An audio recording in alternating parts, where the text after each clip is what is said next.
ఈ జింకపిల్ల అనుకోకుండా కాలు జారిపోవడంతో లోయలో పడిపోతుంది. అక్కడ చుట్టూ చాలా లోతైన నీరు ఉంది. జింకపిల్ల భయంతో గట్టిగా అరుస్తుంది. తన తల్లిని చూసి జింక తన పిల్లను కష్టంలో చూసి అదే లోయలోకి దూకుతుంది మరియు తన పిల్లను రక్షించడానికి ప్రయత్నిస్తుంది.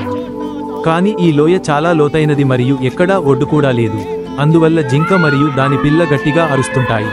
ఇక్కడ 2 పోలీస్ వారు అదే దారిలో బైక్ మీద వెళ్తున్నారు మరియు వారికి నీటిలో మునిగిపోతున్న జింక మరియు దాని పిల్ల యొక్క శబ్దం స్పష్టంగా వినిపిస్తుంది. కానీ ఈ ఇద్దరు పోలీస్ వారు పట్టించుకోకుండా అక్కడి నుండి వెళ్లిపోతారు.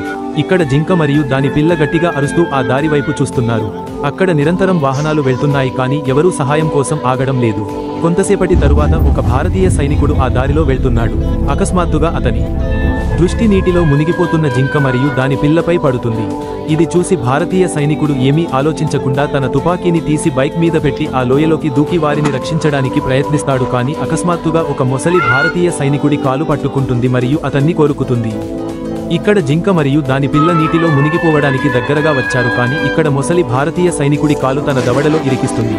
దాంతో సైనికుడికి చాలా నొప్పి కలుగుతుంది.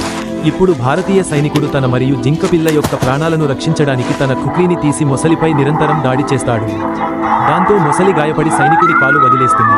ఇప్పుడు సైనికుడు నొప్పితో విలవిల్లాడుతూ జింక మరియు దాని పిల్లను పట్టుకుంటాడు మరియు చాలా కష్టంగా ఈదుతూ లోయ ఒడ్డున ఒక రాయిని పట్టుకుని పైకి ఎక్కుతాడు. దాంతో ముగ్గురు ఇప్పుడు ఊపిరి పీలుస్తారు.